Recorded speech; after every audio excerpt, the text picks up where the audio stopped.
So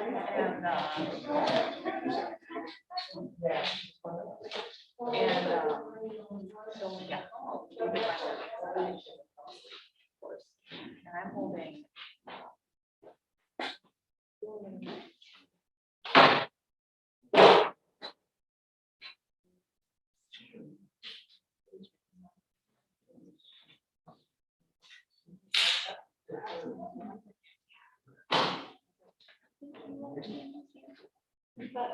So like,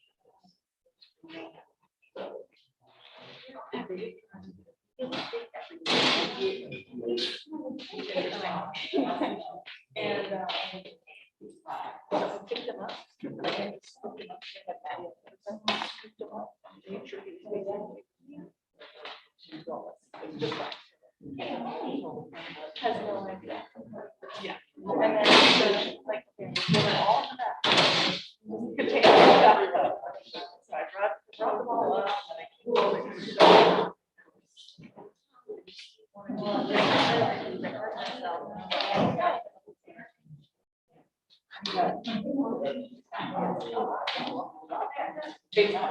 Yeah. We got home and then we were. It's awesome.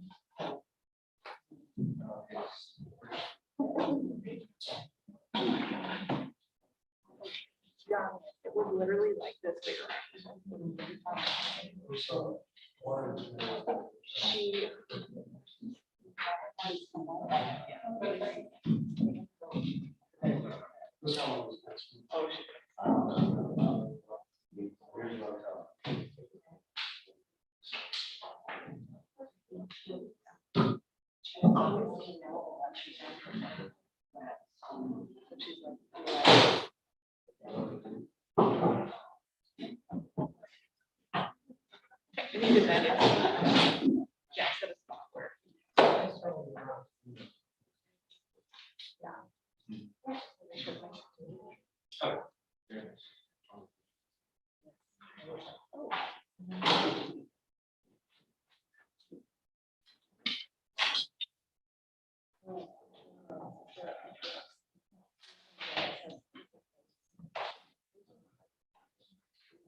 She.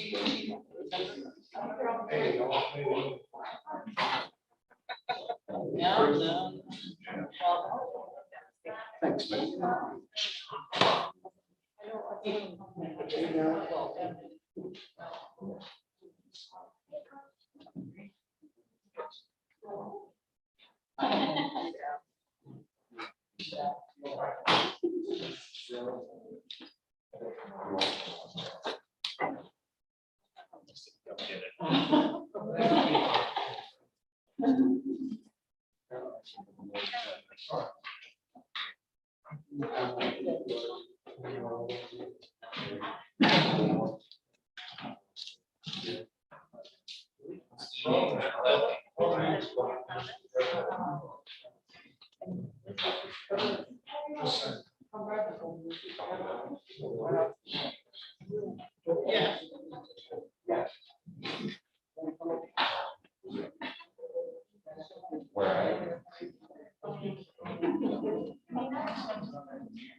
Oh, we can get the sign sheet.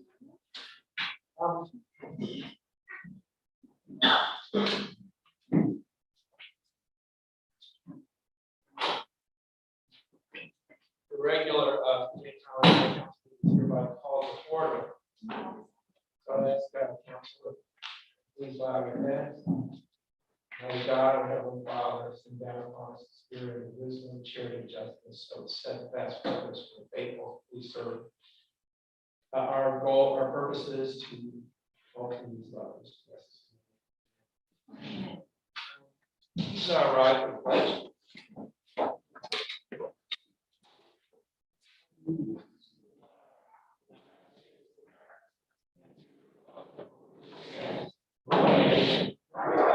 Indivisible, with liberty and justice for all.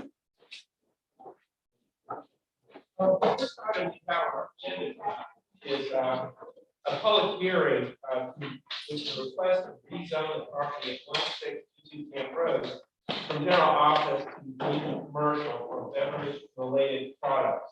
And so we have a sign-up sheet, and so I'll ask the people who signed in to please come speak. Please limit your remarks to 3 minutes. Allison Hamp.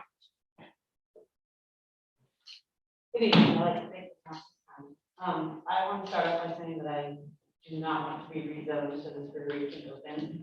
The last committee that I was a part of was the Bolt Family Tree Farm out on Waterloo, and it turned into where a community came together and truly spoke. And I feel like the residents of 21 Point Road really showed up tonight to let y'all know that we really truly oppose a brewery in our backyard.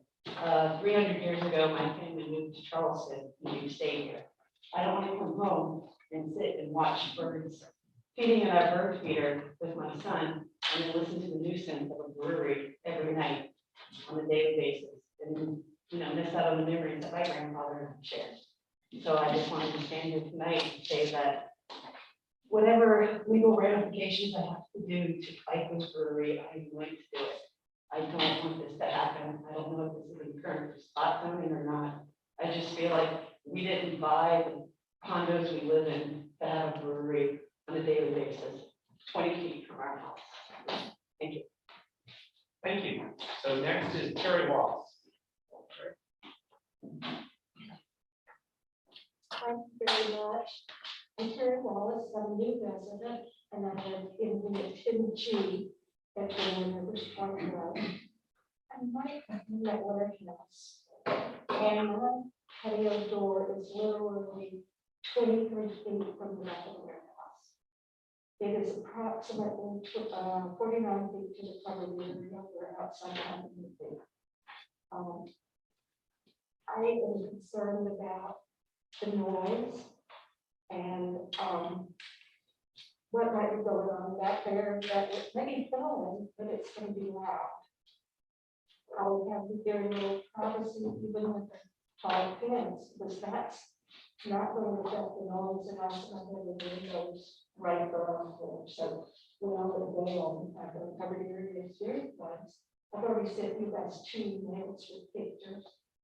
And I hope you looked at it. I hope you said you need it. But it's just very, very close. And as much fun as it sounds like, it really will be detrimental to our quality of life. Forget sitting on the patio in the evening reading, because there's no way for it not to do that.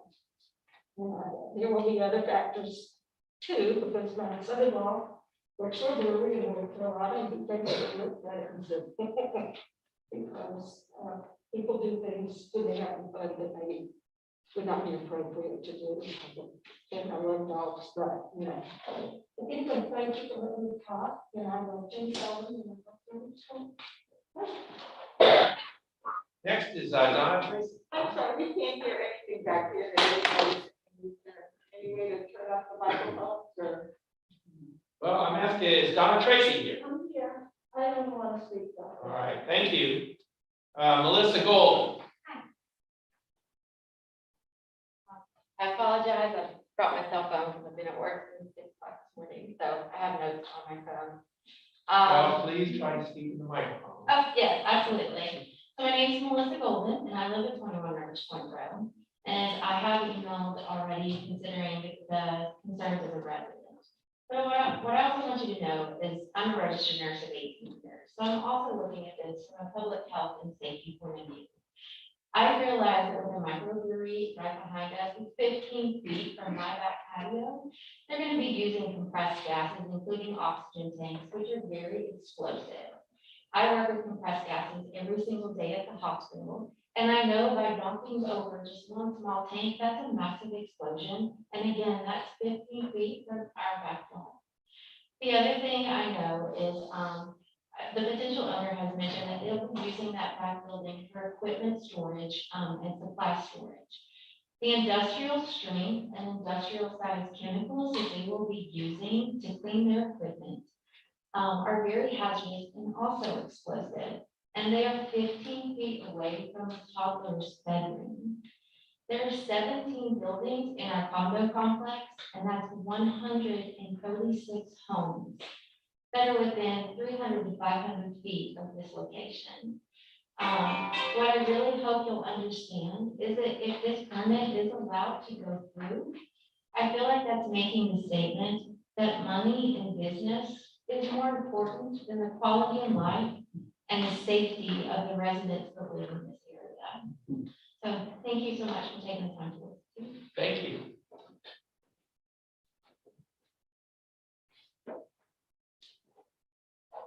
Jason, Phelan or Bella?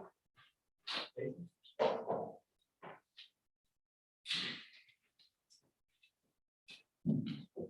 Good evening, council. Thank you for allowing me the time to speak before you today. Like my other neighbors at 21 Rivers Point Road, in our condos, we do have serious quality of life concerns. Minus the fence that just separates the property that views everything, and also being a part-time dispatcher and knowing what law enforcement goes through as far as noise complaints, jurisdictional issues, and just general response times.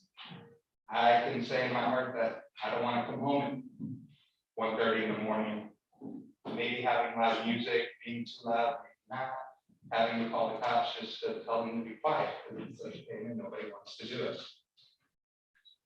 Also, I think I'm not opposed to a business going in there. I think that's great. Local business, jobs, it's a win-win. The brewery aspect of it though, just the amount of waste and already the rodent infestations that we have, just dealing from what comes from the Heinz Garden Center, which also borders our condos.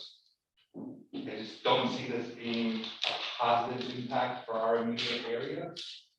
While it might be great for the town in general, I'm just glad that you guys are letting me speak my concerns here tonight to say that what may be good for many isn't good for the one, but unfortunately our one, it's what matters most to us. So thank you for letting us voice our concerns.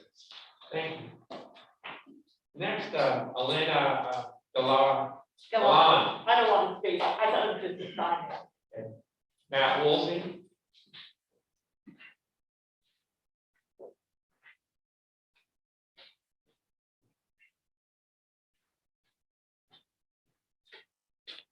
Hi, I am Matt Woolsey, no relation. And I am the vice president of the HOA at Rivers Point.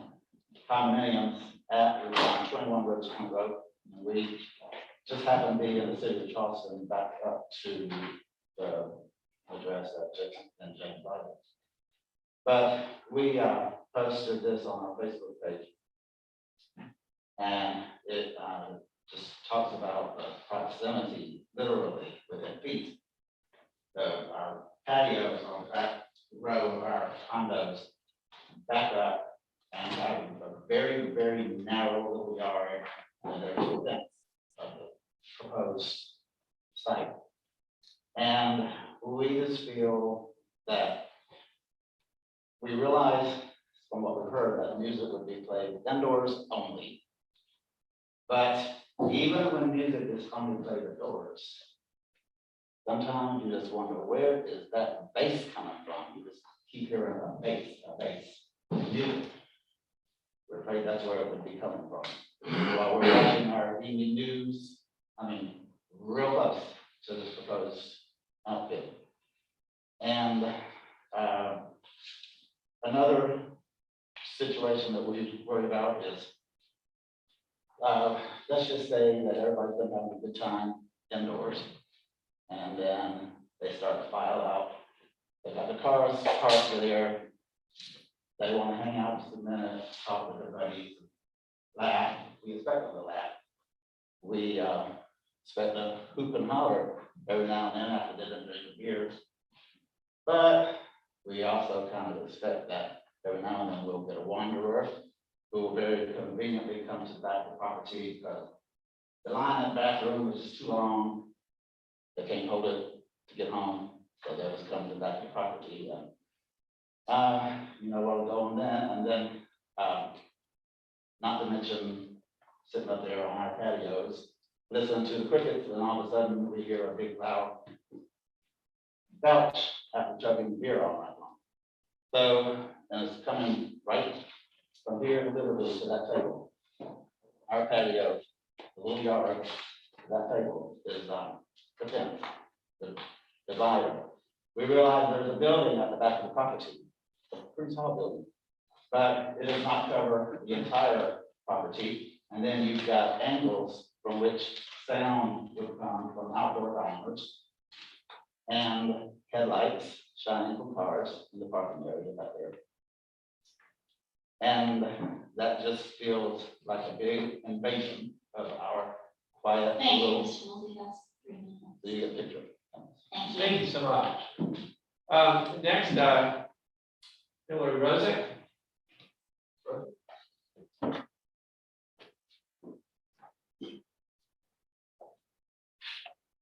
Hi, good evening. My name is Hillary Rosick. I live at 46 Rivers Point Row. I am part of the owner group for the brewery, so I am here, of course, in support. I know that me along with other neighbors are seeking a community environment to be able to walk to. We've been to other breweries in the area on Johns Island. They're not rowdy environments, so we want to have a place for the neighborhood to go and relax with friends and not cause riots. So I'm here in support. We appreciate that. Thank you. Thank you. Roman Rosick.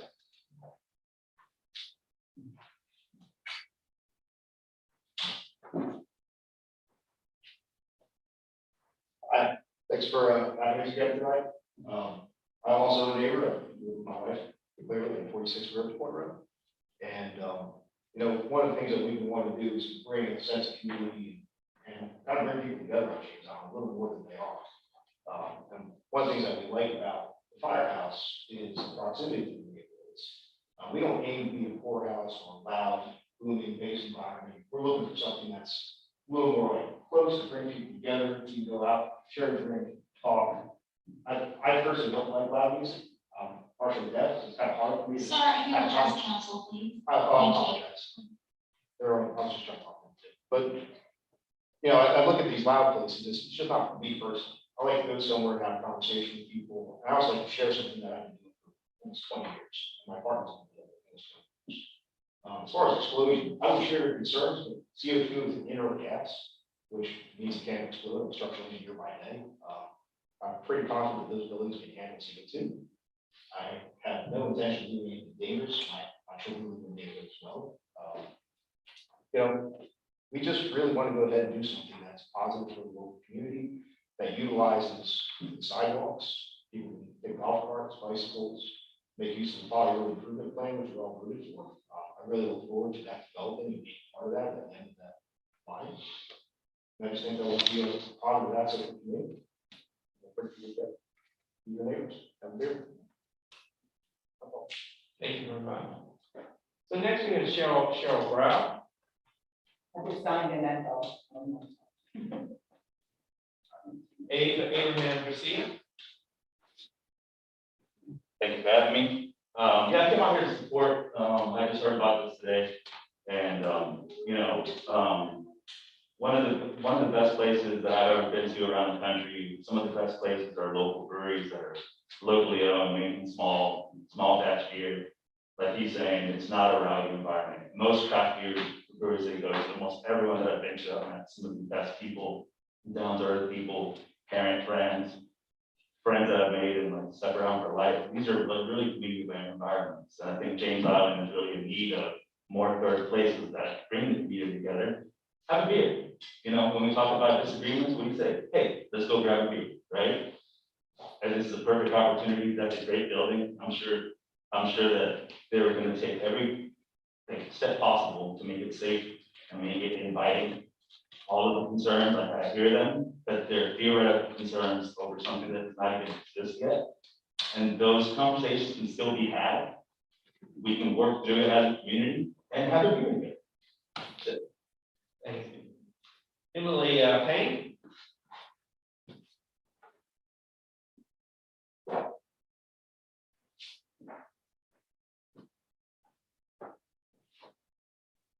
Hi, my name is Emily Kane. My husband and I just purchased the property at Rivers Point Road this summer.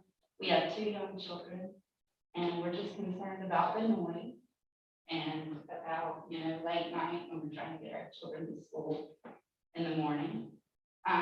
We're also worried about our property value going down because there is a brewery directly on it. Thank you. And then Laura Mason.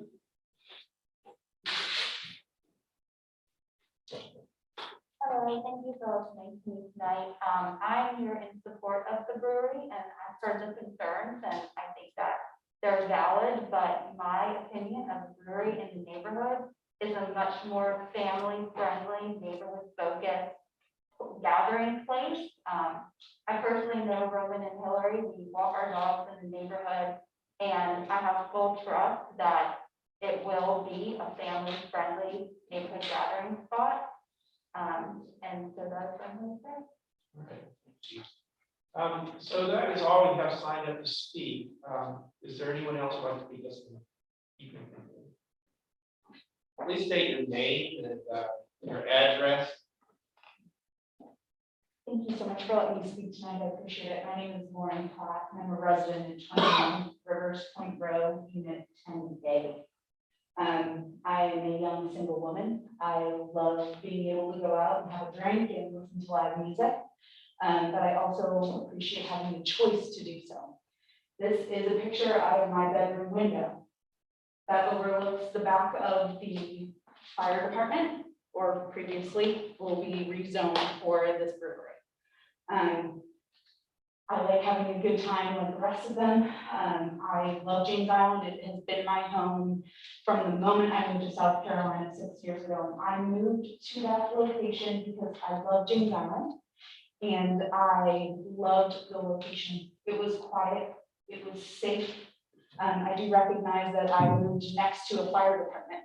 I felt safe there. I understand that there's noise that comes from, the sirens, but they were respectful in the sense that the sirens wouldn't go off until they hit Camp Road. And the noise was seconds in comparison to hours.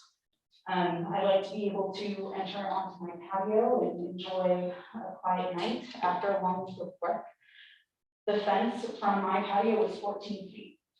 A few feet past that fence is that building that will hold the brewery or the brew station and the storage, and just past that is going to be the outdoor area. I don't want to be a Debbie Downer, but I feel like that's going to impede on my peace and quiet at my home.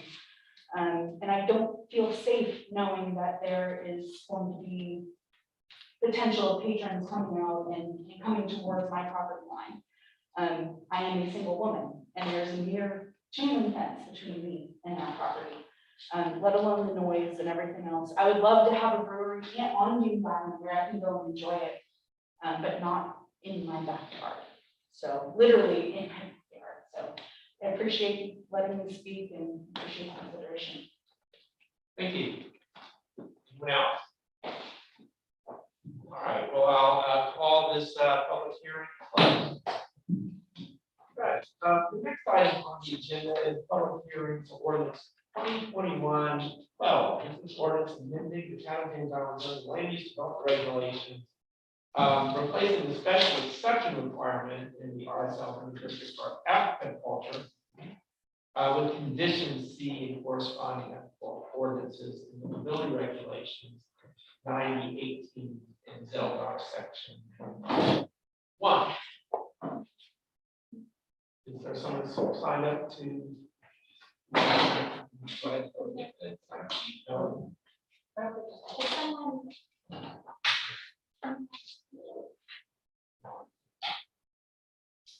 Oh, thank you. All right, so there being no one signed up to speak at this public hearing, is hereby closed. All right, next we have public comment, and so no one signed up for public comment either. So now we'll go to the presentation of the 2021 financial statement by. Hey, everyone. Good to see all of you. We all have a copy of the report. You need the report because the councilman. This is our second. Yes. It's great that people have our kids. Second year doing audit, and really, you do a really good job. The accounting is. Everything near the school is always backed up. Matter of fact, it's scanned and put into your accounting software. And so when we're in your accounting software, we click on it, scans or something, all the back so we never had any problem being able to vouch or support any of the expenditures, things like that. So no findings or comments on the process. I think they're doing a fine job. So we have issued a modified opinion. What that means is that's the opinion that the town wants to receive. You don't have to turn to it, but when you're looking in your report, that's right at the beginning, right behind the table of contents, that will be the opinion that was issued in the report. I'm going to quickly go over, instead of one page on page, I'm just going to go over a summary of the audit report. I forgot my notes, I had some of my office emails. But if you want to follow along, I'm looking at page 5. So if you're familiar with governmental accounting standards, you're required to follow GAP 34, which basically means you have 2 balance sheets and 2 income statements. It's just the way it's done. What we're going to do is we're going to go on the second one, which is page 5, and you're looking through because that's fund accounting. That's what you create your budget on every year. So you'll be more familiar with that. Real quickly, you'll see on the first page there, cash and cash equivalents. We have 3.3 million. That's up about 300,000 from last year. We also have in restricted hospitality bank account has just under 1.7, and the stormwater fund has 500,000. Stormwater funds is about where we were last year. Hospitality fund is also up roughly 300,000 from last year. And then you'll see receivables on the books of 680,000. Normal receivables, pretty consistent with last year. It's made up different things that come in July and August, such as lost funds, the municipal association, brokers, insurance funds, those kind of things. It came in July, August, but they're belonging in fiscal year 21. So all of that really has already been collected at this point. And then you'll see your accounts payable, accrued liabilities is 210,000. Again, all of that's normal course of business. Matter of fact, $123,000 invoice of that 209 is to Charleston County for 6 months of sheriff department expense. So nothing unusual. What's really great for the town is you see you have 200 in your general fund, you have $245,000 of liability and basically $4 million of assets, which is about a 16-to-1 quick ratio, meaning for every $1 of liability, the town has $16 to cover. So it's very, very good financial strength. And if you look a little further there, you'll see 3.768 million unrestricted fund balance. Another good sign of financial strength because that represents about 92% of the annual operating budget.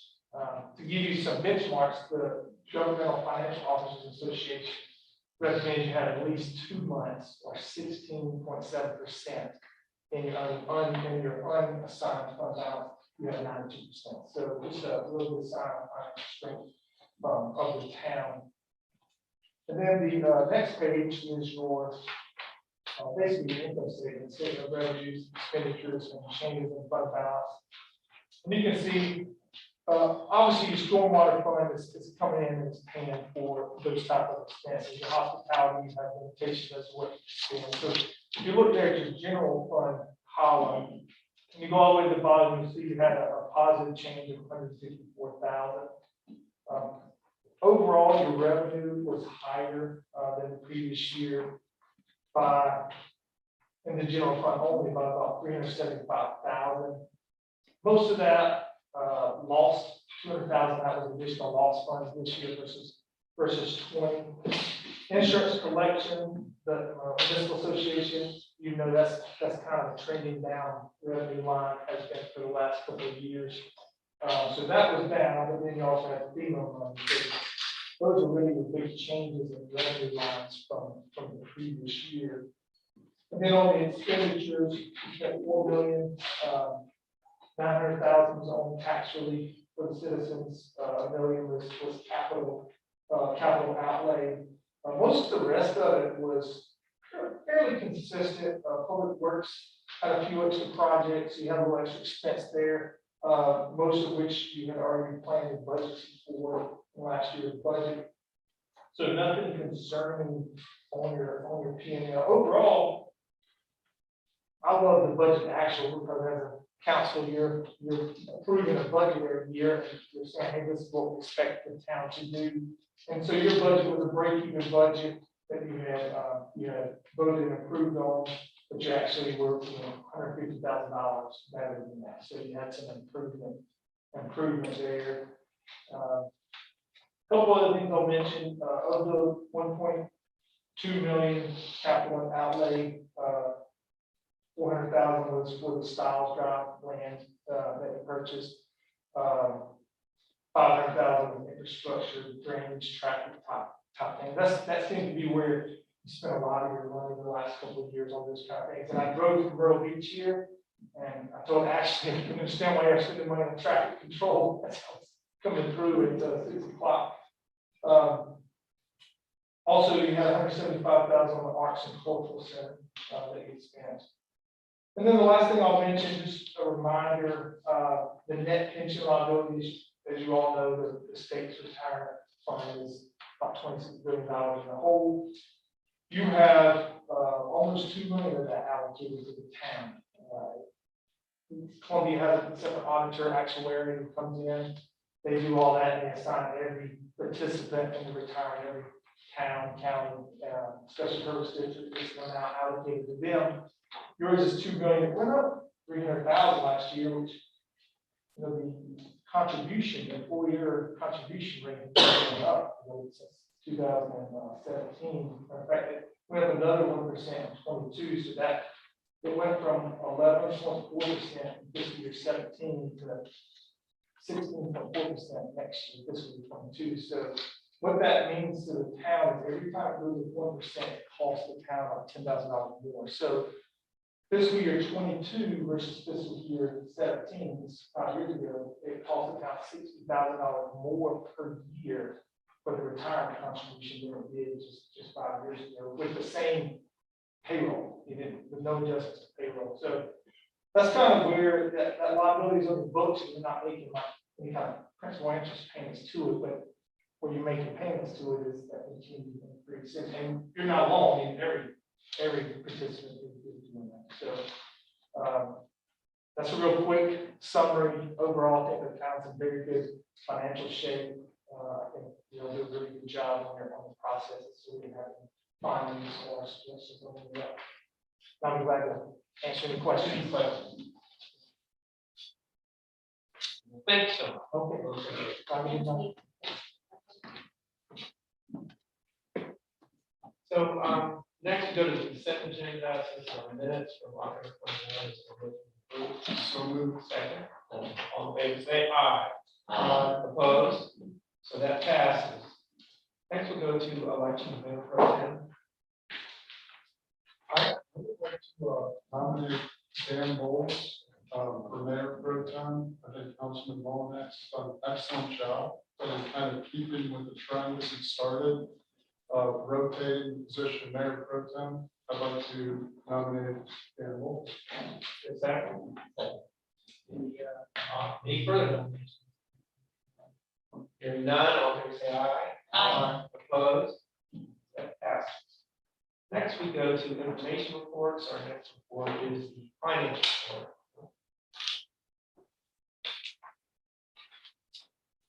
Fortunately, was probably more boring than normal. The lost funds are actually August. The franchise fees for the first quarter, wow.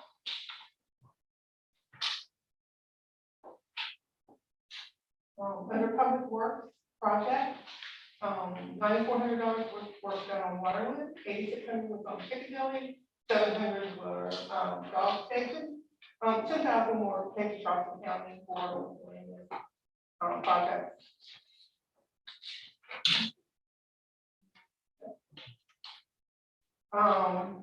Let's see, under facilities maintenance, $2,000 was for safety work.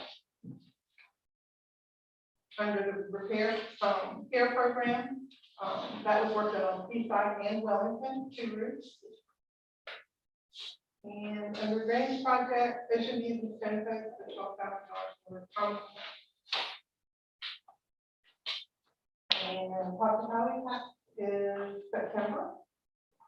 And let's see, Randy Park, $4,800 for days employed and $5,500 for figures assigned. Any questions for Margaret?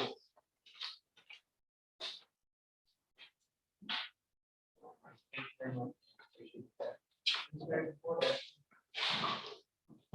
Yes, you all should have received our monthly report, so it would have been October's report from Capital Consulting. They're happy to come discuss the proposed redistricting match with us. So we can work on setting up a time for that, if anyone's interested. We had our, the groundbreaking for Brantley Park, but also our pre-construction meeting. And all the silt fencing in place, and that's moving forward pretty well. We're having some trouble on ordering some of the pipe, but it shouldn't really things too much. We're working with Stantec. They were looking at developing a scope of fee. I'm hoping to have it to all next month, but we have some hard money about, I think it's $5,600. It's sort of, it's ours, we just have to ask for it, so it's kind of like a grant, but not really. So we're looking at doing some improvements at Dock Street, including, you know, some of the playground equipment, as well as some ADA improvements. So if anyone has any thoughts on that, let me know. We are currently working on some correspondence with residents on the new septic ordinance that was for regular maintenance that was passed last month. The IGA amendment that you all passed last month on building services with the county, that's actually before this month. So I'll update you all on that. We submitted another grant under the James Allen Foundation for some AV equipment over the Arts and Cultural Center. And just some quick notes, I've added a little section on Arts and Cultural Center down here. But that AV equipment would come in really handy for some of the things she's doing there, particularly youth entrepreneurship and the, I think, color theory class that's going on next month. I think that's about all I have. And just a quick note, we do have our annual tree lighting scheduled for December 2nd. And before that, that's going to be 6:30. We'll light the tree at 7. Earlier in the day at the Arts and Cultural Center, there will be a gingerbread making event. So we are advertising that to the community, and that's all I have. Any questions on this area? Yeah, so our adults want to participate in the gingerbread. I hope so. I'm planning on it. All right, thank you. Public Works report, Mark.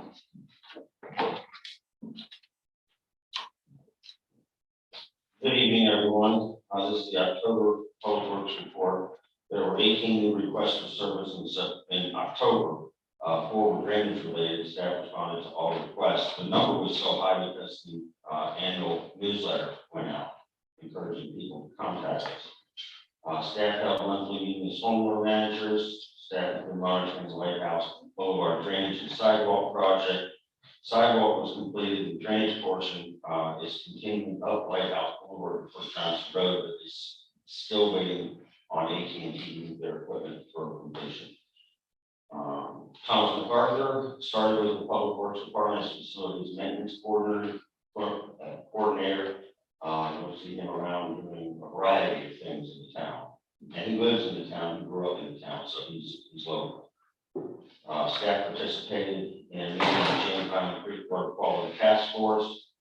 And staff also secured permission to use the residential dock on 10 Mile Drive for water quality testing for the TMPL. Staff coordinated an earthquake drill on National Earthquake Drill Day and hosted a program on earthquakes at the neighborhood council meeting. We had Steve Chalmé from the State Earthquake Center.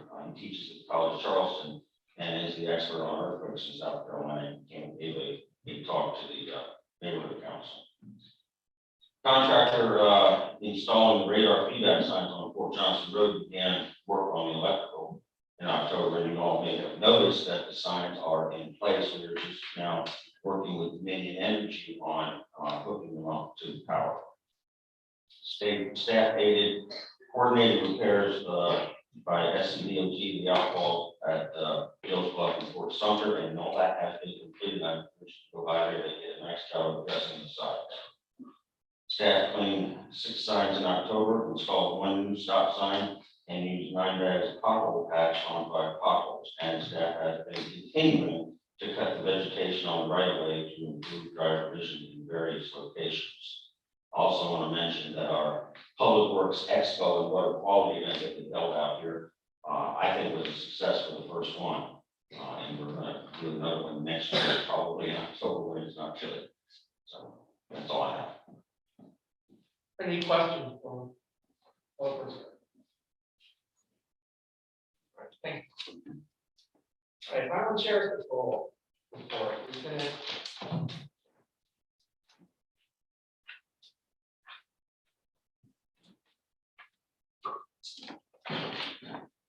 You.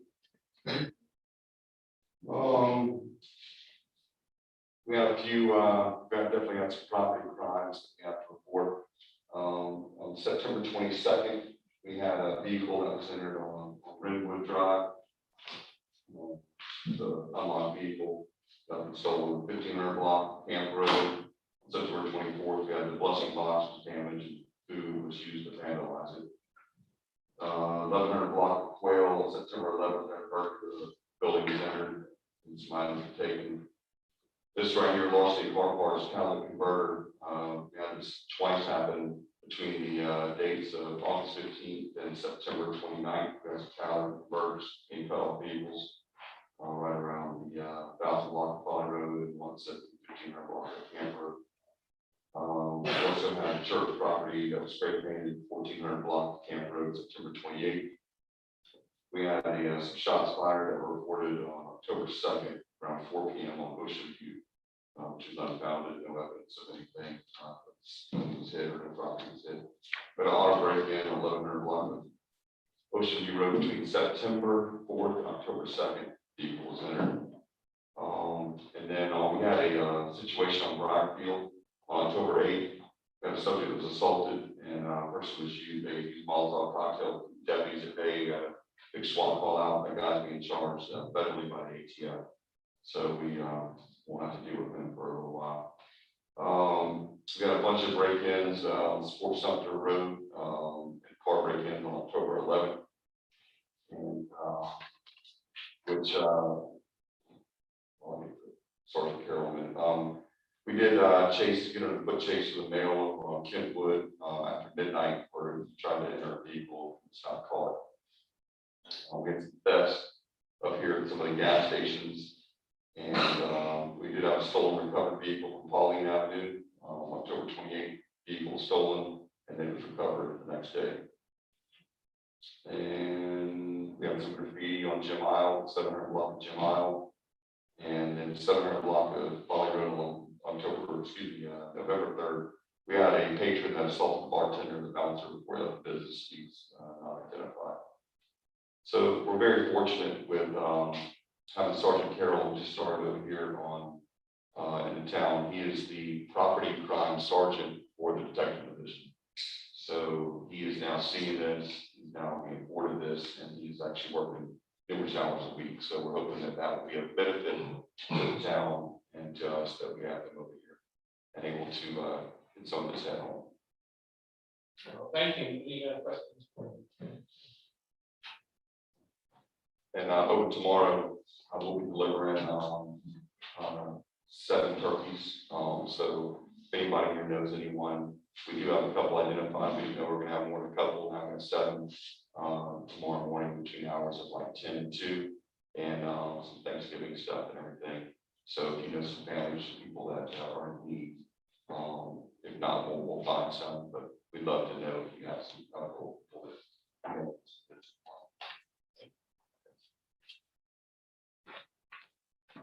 Well, that is it for our presentation report. Now we go to request for approval by staff. First, the storm box there at Bob White Drive. The estimate for this work, is about 7,400. Is there a motion to approve? So moved. Second. Any discussion? All that for. Any discussion? If not, all in favor, say aye. Aye. Opposed? That passes. Next, we go to award of RFQ 5/2021 solar panel consultant. Yes, we received 2 proposals, 2 responses to our solicitation, Alder Energy Systems and Boss Energy. I've included the evaluation committee scores, and based on those, staff recommends awarding the project to Alder Energy Systems. I'll move that we adopt staff recommendations or second. Any discussion? Hearing none, all in favor, say aye. Aye. Opposed? That passes. Next, we go to support help. Pet helpers program. Yes, so we had awarded Pet Helpers 2,000 under community service, and I really had overlooked. They request the same thing every year, but this year they did increase their request to 5,000. A lot of that was due to not only the pandemic, but also a lot of the more programs they're doing, and particularly the ones here at Town Hall, they're doing it at no cost. The last vaccine clinic they did here, they vaccinated vaccinated 177 pets. And also they've recently done an adoption drive and they would like to continue to do those. At least on a biannual, maybe quarterly basis. So, and we do have an account for animal control. So I would recommend helping support those efforts for 3,000 to pet helpers. Is there a motion in favor? Is there a second? About that first, and is there any discussion? Hearing none, all in favor, say aye. Aye. Opposed, that passes. Next item is repeal resolution for one from case coverage inside all public spaces and town facilities, certain sectors. Yeah, so, respectfully, request that resolution 2021-09, which was the face covering resolution, be repealed. However, an exception to that would be face coverings would still be required for the next 30 days in the main lobby of town hall as well as the Arts and Cultural Center. And then staff would be authorized to require face coverings for specific events in areas based upon attendance and social distancing, availability, and just watching the numbers and prevalence of COVID-19 on James Island and the Hello Country. Is there a motion to approve? I so moved. Is there a second? Second. Discussion? Yes, is there a way that we could extend face covering to the Francis Simmons Council Chamber? So it could, it's amended. Yeah, that's one that's legal amendment. So you're proposing to amend to add on to the list, the council chambers. Is there a second to that amendment? Second. All right, any discussion of the amendment? As it's currently drafted, what you're asking for would mean, like, right now, for instance, we wouldn't have to wear masks. It's the way it's written right now. Currently, the way it's written now. The amendment will have Yes. I mean, I hate wearing these masks. I know they help sometimes, but I'm just sharing with y'all, I'm conflicted over this stuff now. I mean, I'm vaccinated. I know that they're good for things. Staff, y'all are asking for us can kind of go with the recommendations because y'all are here all the time. I'm not. I look forward to the day we're going to talk about this stuff. So I would like to add that, you know, we do many things in this room besides the council meeting. And this is an unusually crowded council meeting. Most of the meetings here are very few. And so we can be well socially distanced. And actually the proposal would give staff the authority to determine that actually we would have to wear masks here for this meeting because of the attendance and the crowding, though there would not be a general requirement that always in this room we wear masks. So we have other sorts of meetings. So for example, we have 5 weekly staff meetings, and so there's usually about 8 people here, and we have tables spread around the room, and we're all getting spread out. And if we make this amendment, then we would all wear masks, and we would all be like wear masks. So I would actually not make this amendment. I would oppose this. Go ahead. Well, I guess I can understand that, and I can understand the inconvenience of wearing a mask, because I'm pretty tired of it too. But the problem comes in where's my mask? All of a sudden, there's 20 people in the room, and our rule says 20. I don't know what it says as far as how many, what the critical number is for a room, or whether it's based on square footage. You understand it gets kind of dicey and confusing. All right. So unless you know what each room's capacity is, and that's posted on the door, which I hope is written into whatever we're doing right now, and that there are masks available for when that number is exceeded, then I think that would be a reasonable thing. But I think that you really need to, I think it just gets really confusing. And as it is now, I think in the areas that have a lot of traffic, I think those are areas that you want to have more protection. And I think the James Island Arts and Culture Center, the lobby, and this room are pretty good examples of places where we'll have larger populations of people. If you want to set some sort of a number on the door, that's fine too, but make masks available because people are going to get out of bed and carry the mask to this room.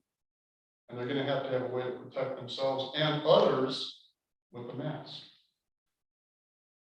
So I don't know how it's written, but I think that we have to be pretty specific about what the rules are so that everybody is protected. Any further discussion? I would just like to get the record, the cases are extraordinarily low. And also in grocery stores, people are walking around without masks on. I think, I don't want to amend it to say that masks are required in this room. I think it should be a personal choice, and I've always felt that way. And I understand your concern, but that's my feeling, is that it should be a personal choice. If you're concerned, then definitely, your body, your rules. So.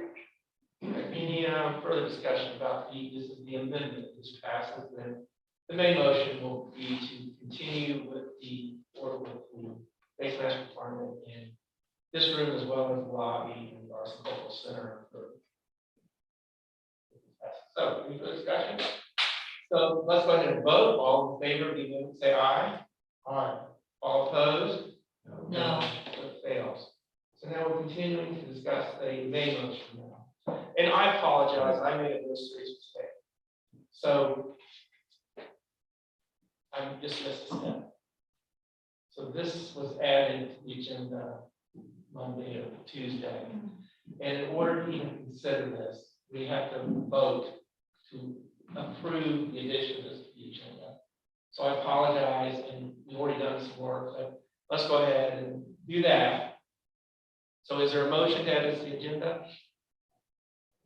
Is there a second? I second. All in favor, please say aye. Aye. Opposed? No. So it's been added to the agenda, and so let's go ahead and now, again, is there a motion to adopt this item? I still move. Is there a second? Great. All right, and so now we're back to discussing. I don't think we need to go through the amendments. Any further discussion?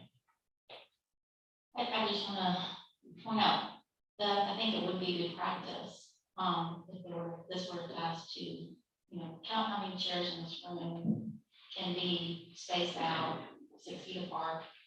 And if that number is exceeded, then we have to bring in more chairs, have masks available, which we do tonight. So that would be good practice. Is that in the ordinance that we're passing? So, well, this is, no, the ordinance just gives that authority to staff. Make decisions in this regard. So, I'd like to mention that, in Charleston County, there was no resolution by county council about face mask requirements. It was administrative decision by the county administrator. And so that policy may be changing in the next few days without council action by the administrator. And so they delegate their administrative authority. And then in the city of Charleston, it was also their face mask requirements were all removed on 10th of November administratively. There was no council action. And so it's just, it's a policy developed by staff. And I think we should have confidence in our staff to develop these policies and apply them in a reasonable fashion and not have to wait for the next meeting and change them in this way. So I would just recommend that we adopt the repeal resolution. We approve repeal resolution 2021 with the exception that we continue to require masks for the next 30 days in the lobby and Arts Center. Any further discussion? Hearing none, all in favor say aye. Aye. Opposed? No. So that passes. next we go to an action item, requesting a plan be created for how the town will send its millage and instead of paying money to the PSD, pay it back to the county as tax relief residents. Is there a motion to approve? So moved. Is there a second? Second. So we'd like to speak to this, your motion, Councilman Bowles. Yes, sir. Thank you, Mayor. It came to my attention that the city of Walterboro, on their tax bills, you see a rebate of lost money going back to the residents on a pro rata basis. And so the purpose of this action item is to explore whether the town can save money for the residents. And I tried to come up with a plan myself, but it wasn't really working. We have experts here who have dealt with this, who have grappled with this before. So I would ask that we approve trying to create this plan, and then we'll come back to it later and decide if it's something that we want to pursue. The goal here is to save money for town residents. I want to lower the taxes if possible. So, which experts do you have in mind? Well, when we had our workshop on the cost sharing agreement, there were 2 guest speakers from Columbia who came, who helped craft the current memorandum of understanding or whatever it's have with PSE and with the county. They could probably help. I think that staff participated in that. They seemed in the PowerPoint presentations that staff created, they seem to be really well acquainted with how it all worked, as well as the town attorney. Though knew a lot about it. So between all of them, I think we can come up with a plan. At the workshop, it was apparent to me that what we have right now was created as a sort of Band-Aid to fix a problem that was happening back then, and it did fix it. But I think as far as a sound policy going forward, we can do better, we can improve upon what we have right now. We can make this better for town residents. So, the municipal association did not develop a plan, it was the Pope Flynn Law. And a representative, Steve Rhodes, from Pope Flynn was here and discussed the matter. But they didn't do it for free. And so we have an idea of how much we want to spend to develop this alternative plan. So, looking at Walterboro as the example, Hank Amundson is the town or the city administrator there. I've reached out to him. I haven't gotten a response back yet as far as sending me a copy of whatever their agreement or the memorandum is. But I think that we could do things like take a look at what they do and use that as a sort of roadmap for ourselves. I think we can also look at kind of tweaking what we currently have, right? I don't think that we need to hire, or we may need some help from private folks. So I think we can start with what we have in-house, just like we do with the septic issue. Just like we've done with other issues where we looked at hiring outside help and it turned internally and we were able to work through it. I think that we have the talent in this room, in this organization to accomplish that. Councilman Bowles, if you just look at the city of Charleston, they have a credit on their tax bills for the lost property tax. As does the town of St. Miles. We don't. In our town, in fact, reduce the property tax our residents pay to zero. So I think that the ability to review issues that are no way we can use the. So what I'd like to do is do away with the millage, so there's nothing to pay down on this, kind of created millage. And then further pay down the tax liability for town residents. So that's more in line with what other municipalities are doing in my experience. So you're saying if I check that Walterboro has a millage? They do. So they do have a millage, so they did not rescind their millage and get rid of it. They didn't create the millage artificially so that they didn't pay it back down to zero. I understand. And so the town, in my view, So we would say that the staff should develop the plan. And that we Like should it. not pay Hope Glenn to do it. I would And like we'll your, come back at some later time with what this plan is. And that we should model it on Walton. I would like their input and help with it, and I give Walter Borough as an example, because they have an agreement between the city and the county. And the city does kind of what we do with the PSD, or we just pay a chunk, they just pay it back, and the county credits all of the residents. What we have right now is we give the PSD almost $1 million, right, every year. They don't tell us what they do with it, right? And we created a millage so that we can feel safe in using that money the way that we do. And from that workshop, my understanding was that the millage was created to squash a lawsuit, right? The lawsuit's gone. That dispute is over. It was a good idea at the time. I think we can do better now. But we'll check, I'm glad to, see what Walter Borough is doing. I don't believe that Walter Borough, I believe Walter Borough is a village, and they follow the standard approach of crediting the property tax against Walter Borough's own millage. And this is what the municipalities generally do. We in the town, because we don't collect any net property tax from our citizens, we have a cost sharing plan with the James Owen PSD. And the PSD taxes that all of our citizens have to pay are reduced by the amount we compensate the James Owen PSD.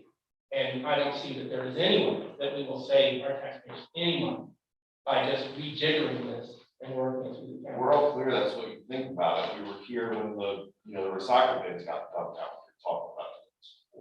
I mean, I understand that's your belief, but what I think is that we can do better. I understand that at the time it was created, it solved the problem, and it helped.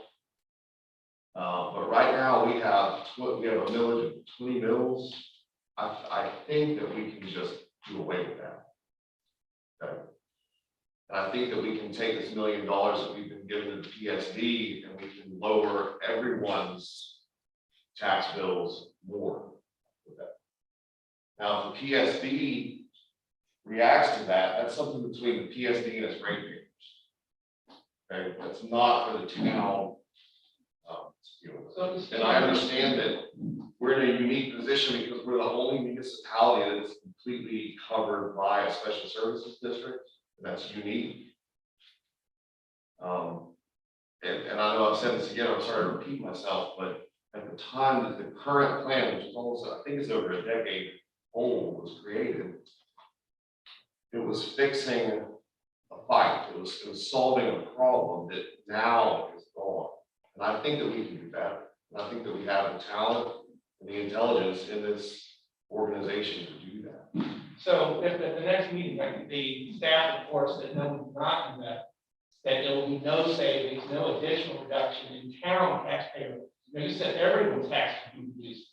Everyone, who's everyone? So we're talking about town property owners or someone else. I think that's a silly question. Everyone who gets a tax in the town. I don't think that we have the ability to do anything else. Okay, I understand. So we can have the town lawyer with the staff look at this and confirm what I explained to you, which is. I don't want them to confirm your beliefs. I want them to come up with a plan for how we can take away the millage. And instead of paying money to the PSD, pay it back to the county, as tax relief for our residents. That's what I want. Councilman Bowles, you say that we should pay it back to the county. What sense would we pay it back? I mean, that's a silly question too. I'm not going to justify that with an answer. Well, it's our discussion. I'm curious about this whole idea of looking at alternative plans. I think that's always a good idea to explore our options and see what we can come up with. So I don't see any harm in looking at, perhaps with a little more detail, if you could sketch out exactly what we want to charge them to do, that would be a good thing. I think that would be a real good thing, just to put it to the test. And if nothing else, it could even improve what we're already doing with the existing plan. So I think I would be for exploring alternative hypotheses about this. I would too. I think that, a more direct route for the tax relief and assistance could be something worth looking into. Any further discussion? Now, I'm skeptical of this as I may be. I would like to have the county kind of step in on this, like auditor's office. As I mentioned once before, I wish that we could have got opinion from the auditor's office. I'd see an opinion from the auditor's office, and also an opinion from the county council on how they feel about this. Again, I'm very skeptical of this. But I would support this, not because I'm not being supportive of the idea, I just want more input. I don't necessarily setting conjecture, all that kind of, yes, this is how we want. Well, I believe that our current plan works well. If it's not broke, don't fix it. And having staff spend time on something that will not reduce the taxes of the people of James Island is just a waste of time. And so I strongly oppose this proposal. Any further discussion? Yeah, to say that wiping out our millage and paying down taxes is not going to result in the savings for residents, just seems not genuine to me. I want to be clear that if this passes, we're not asking for a plan to be created which reinforces the mayor's beliefs. We're asking for a good faith effort to be put in to come up with a roadmap for how we can do better. And if the way that I've worded this is not how we do it better, then let's word it a different way. But I believe in these folks. I've seen them do some pretty impressive stuff in my short time here. Any further discussion? Hearing none, all in favor say aye. Opposed? I oppose that, so it passes. Next, we go to committee reports, land use committee, I have no report at this time. environmental beautification committee. Yes, James Island Pride is the Citizens Council of the Environment and Beautification Committee. We had a litter pickup on October 23rd. We had 9 folks show up and we got 11 bags of litter off our roadways. James Island Pride hosted a forum on solutions to our litter problem here at Town Hall on November 10th. We had elected officials, representatives from law enforcement community, conservation groups, as well as citizens who brainstormed solutions to the problem of litter on the island. I just want to thank town staff for setting up the room for us and for Ashley Callahan for taking the minutes, which were pretty extensive about our solutions. I also want to make sure to thank representatives from the Sheriff's Department, 2 of which are here this evening for participating, as well as our mayor and Councilman Molinax, who also were at the event. James Island Pride is going to be participating in our South Carolina Arbor Day, December 3rd. December 3rd is South Carolina Arbor Day, it's the first Friday in December. I think we're going to plant some trees that the mayor and his wife were kind enough to locate for us. James Island Pride is going to be hosting a gorilla litter pickup for adults and older kids on Saturday, December 11th from 8:30 to 10:30. For those of you that haven't done this before, we meet out on the porch here. We get garbage bags, gloves, vests, and we go out and we pick up litter. It's pretty exciting. It takes about 2 hours. You'll feel good the rest of the day. We're going to look at Riverland Drive, which is particularly dangerous. And Lieutenant James, Chris, we might need some help with traffic on December 11th. On 8:30, if you can help us with that, we would greatly appreciate it. People go too fast on Riverland Drive. So that's all I have. All right, thank you. Next, we have, there's a report from the Children's Committee, Public Safety Committee. Yes, right now, I'm not quite sure if we're gonna have, I know we're not gonna have a meeting in November because Thanksgiving is next Thursday. When we normally would have to be. I'm not quite sure about December. When I find out about that, definitely, I'll, get back with you. I need to consult our chairman, Zinni Glenn on that, and then I'll get back to fashion on that. That's all I have to All right. Next, we have the History Committee, the History Council, and its next meeting is Tuesday, December 7th. At our last meeting, we made final plans for this Stamp Act commemoration event. It was the Sunday, a week before, not last Sunday, Sunday before last, which was successful.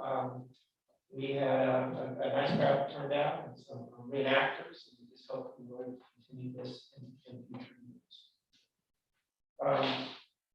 The Rethink Folly Road Committee, our next meeting is going to be December 15th at 3:30 here at Town Hall. Next is the Drainage Committee. Oh, yes, we had a meeting, on Tuesday, and it was very informative. We discussed, we discussed the well-run drainage system analysis. It was very informative. And then, of course, we discussed on the Seaside Honeyhill drainage easement acquisition update, and also the James Island Creek update. But one thing that was very interesting to me was our progress. It's slow, but it's still moving forward. I'm trying to find out if we can use American Rescue Funds for our homeowner flood relief. As you may recall, last month, September, I believe it was, we passed a resolution requesting that staff look into that. Initial research was positive, however, some of these agencies aren't getting back with us. Well, he's given us the kind of detail that we need. We will make a complete determination on this. So we are hoping to get some of our elected officials to instruct their staff to get this for us, give us some positive, a more detailed response in a timely manner. And I want to thank the staff for their work in this for us. But it was a very informative meeting, and I appreciate everyone's input in it. Our next meeting will be in January, but when I get a date on that, I'll let you know. That's all I have to say. Thank you. Thank you. Next, we go to Business Development Committee. Next, we go to Tree Advisory Committee. Tree Advisory Committee met on November 9th. We finalized a list of small and medium trees that were recommended for posting on the town website. We also finalized the language for the Canopy Tree Awards, and we'll be making awards when we get some certificates. We hope to share pictures of the trees and their keepers on the Town of James Island websites when we make awards. We presently have a call for tree internship applications to resume the island-wide tree survey this spring. That's all. Next, James Island Environmental Council, our next meeting will be in January, probably. Next, we have proclamations and resolutions. The first is Small Business Saturday proclamation. I move that we adopt it. Is there a second? Second. All in favor, say aye. Aye. Opposed? That passes. And next, we have resolution 2021-13, resolution recommendation of our days, or what's in favor? So moved. Is second. All in favor? Any discussion? All in favor, say aye. Aye. Opposed? That passes. Now we go to ordinances up for first reading, and we have ordinance 2021-11 to rezone the property of 122 Camp Road from general office to community commercial. Is there a motion to adopt? So moved. Is there a second? Second. Any discussion?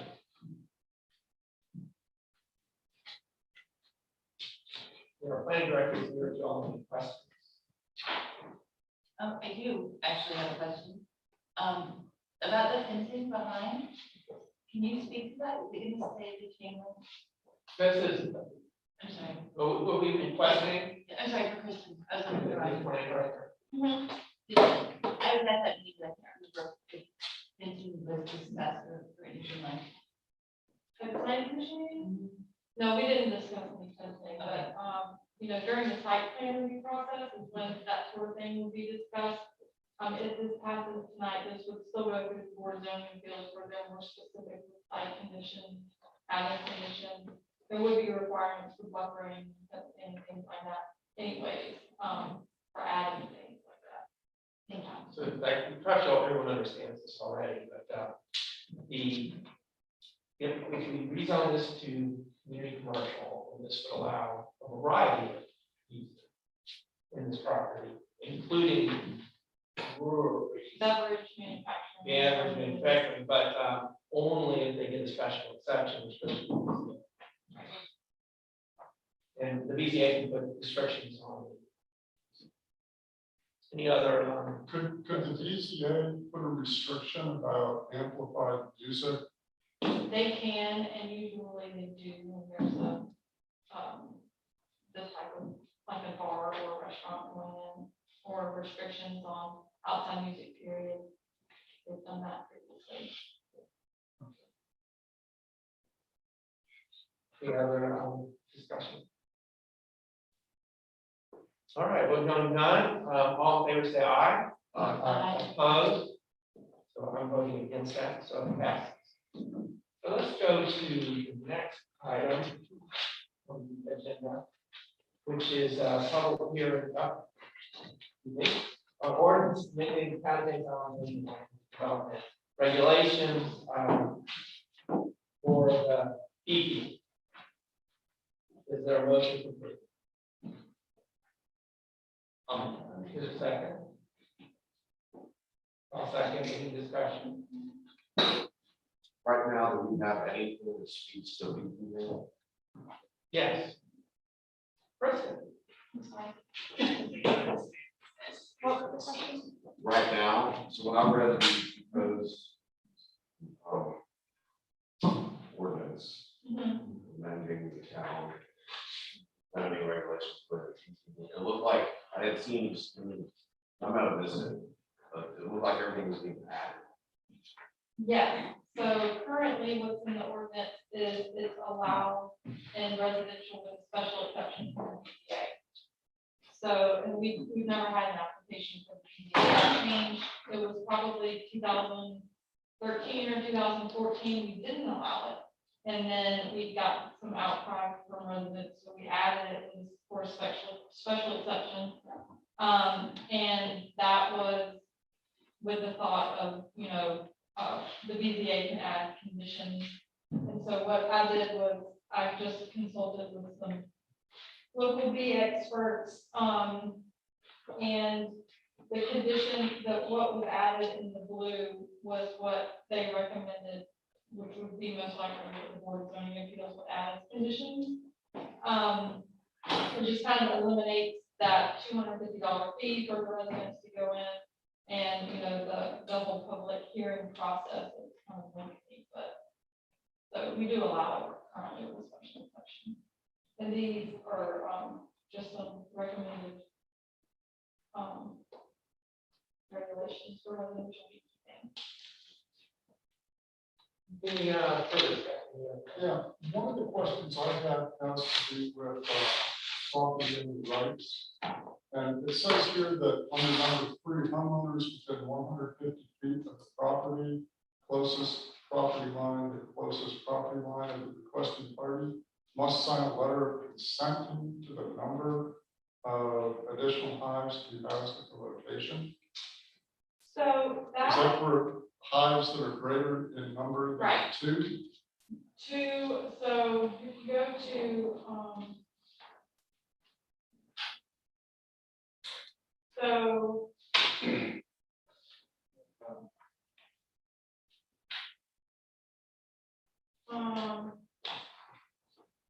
okay, so two hives per 10,000 square feet, which is about a quarter of an acre.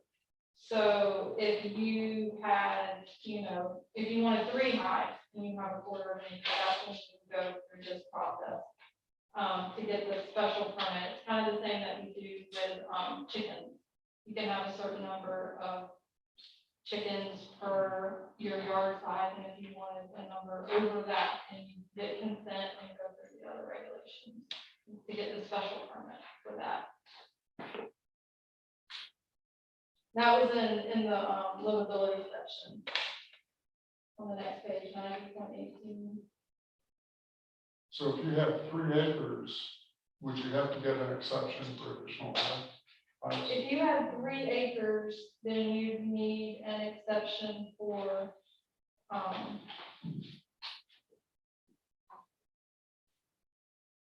more than 2 per quarter acre for that. I was gonna sound really smart, but I'm. 12. Please, well, so if you wanted 14, then you would go for the special permit. And get consent and go through all that. So this is similar to our chicken ordinance. Yes. I didn't like that either. Did somebody request this? No. We did have an application come in, it just started the thinking process of how cumbersome it would be possibly to go through the board of zoning appeals every time. And the questions that BZA looks at doesn't apply. It doesn't really apply to beekeeping. It would be hard to answer the criteria for special exception for a beehive on residential property. Is there any reason we couldn't just do away with that? And then just, just be silent on beekeeping? Because I'm thinking of, I like this idea that we just don't have like rules for everything all the time. I keep bees. I didn't know about the special. I didn't know about it at all. So I don't have any right now. In the past, I guess I've been in violation of this. I don't have any right now. I don't have any. The game Seems like an easy thing. Seems like the easy thing to do would be to say, let's just not have any, let's not speak of beekeeping. And if someone has, the people I know who keep bees are like really protective of them. They, it's almost like a pet. It's weird. It's a really weird relationship with the bees. I just wonder what the need is for like just stacking rules and things like that. If we could just simply take away the BZA thing, and then if someone has a complaint, they complain about I guess. I don't even know what your complaint would be unless you had the. So you can make a motion to amend, and so I'm not sure exactly how you would amend this, but,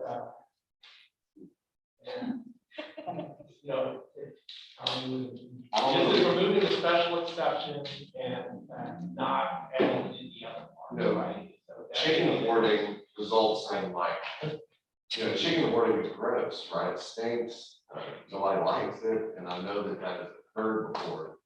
Beehives smell like honey and pollen. They're nice, but I've never heard of anyone hoarding beehives either. That's at least on James on. Well, it's not, there's more than just the number, it's more like, cleaning and where they are. If you don't keep them clean, they leak. Or like in relation to your neighbor's yard. Sure. So Councilman Bolt, you have a minute you'd like to make? I'm not sure how to amend this. It seems to me the better move might be to defer it and then take up the vote later to just do away with the BZA special exception. So I believe that if we were to do away with BZA special exceptions, that will have to go through the, it has to go back to the planning planning board to do that. And, you know, that's something you can pursue. If this is deferred or voted down, or whatever, then we're back at the, these are allowed only with special exception. That's where we are now. So, 5 years ago, 6 years ago, we were at these were prohibited. Period. You cannot have bees in a residential area. You have bees in an agricultural area, but not in a residential area on the coast. We changed that to allow bees with a special exception, and we left it up to the BZA to basically, on a case-by-case basis, require that the beehives be, you know, away from the neighbor's property lines, you know, whatever concerns they might have, it would be a public hearing, so neighbors would say, well, I'm allergic to bees, I don't want any bees near me, stop it, and so on and so forth. And so that's where we are today, right? And then this approach would move it to, people can have a right to keep bees, but they just are subject to regulations as to the bees they keep. And if they have an unusually large number of bees or the size of their property, then we're back to, they have to get past the neighbors. And you know, you understand that while many people may think bees, some people, beekeepers may think bees are great. There are people who are really don't like bees, especially, you know, you see beehive in the neighbor's yard, or afraid of bees or whatever. So there is conflict. I don't know, there is conflict. I've never heard anything about this from anyone. Can we modify this and just say the keeping of bees, hives shall be allowed?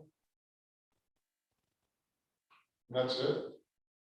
I mean, I think that's the easy thing. We do that and leave the special exception on the books as being consistent with each other.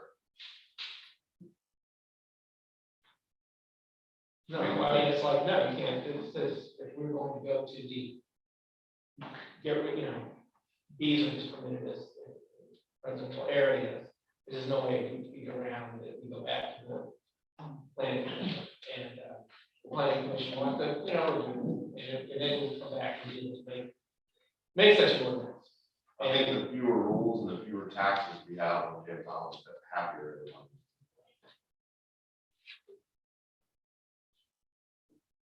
All right, well, any other discussion? So I don't have amendment, any further discussion? Yeah, I can't support this. I can't support this. Because of the permission component. I just think it's easier just to allow bees. Agriculture. Make a motion to defer this. Is there a second to defer? I'm second. Any discussion, motion to defer? Hearing none, all in favor say aye. Aye. Opposed? I oppose. All right, so that's deferred. Next, we go to our business license, business license ordinance, so motion to approve. So moved. Is there a second? Any discussion? Hearing none, all in favor say aye. Aye. Opposed? That's approved. I'm sorry, I skipped ordinance 2021-08, and actually this is to amend the zoning map at 1715 Oak Point Road to allow the hunting and fishing guide, which we discussed at the last meeting. I would like to make a motion to defer. Is there a second? And I'll explain that the reason for deferring is that the property owner has asked us to defer to the next meeting. There is some issue with the hunting fishing guide actually plan going forward. So if that plan doesn't go forward, then I'm interested in zoning the property. And so it's just sort of, there's a little bit of uncertainty right now, and they'd like to. So what is the issue exactly? Do we know? I can't say I know in any detail, something like, you know, just might not happen. Okay. You know, we can imagine many reasons why the business would not actually be able to go to. And so the property owner who has not actually sold the property to the fishing guys, they're not interested in zoning. Right, so this is motion for, is there all in favor, say aye? Opposed? That passes. So now we'll go to ordinance 2021-10, ordinance requiring baseline inspections of septic systems in James Island Creek. TMDL, is there a motion to approve? So moved. Is there a second? Any discussion? Hearing none, all in favor say aye. Opposed? That passes. Okay, there's no new business. We have, talk for executive session. Now we are at announcements and closing comments. Councilman Bowles, we have, announcements and closing comments. Yeah, I think the staff deserves some recognition after the report from Laura Bailey. You know, it's a boring presentation, but he was very complimentary of what y'all have been doing. And, you know, it is boring stuff, but it's really important. You look at the balance sheet, it's impressive, so I think he'll deserve some recognition for that work, and thank you for your hard work, and I hope everybody stays and has good Thanksgiving. Mayor did a phenomenal job with that. Thank you. Councilwoman Leon. Just thank you, everyone, for all your hard work. And happy Thanksgiving. I just want to thank everybody at the town for all they do. There's a lot of good things going on at the town of James Island, and y'all are all of it. So thank you for all you do. Everybody have a happy Thanksgiving and try to stay safe. Councilman Monahan. Yes, it's same as everyone else, so that, yes, everyone here and out there have a happy Thanksgiving and an enjoyable and safe one. All right, well, thank you, everyone, and good night. The meeting is hereby adjourned. Anyone knows anyone that assisted more with those turkeys or anything?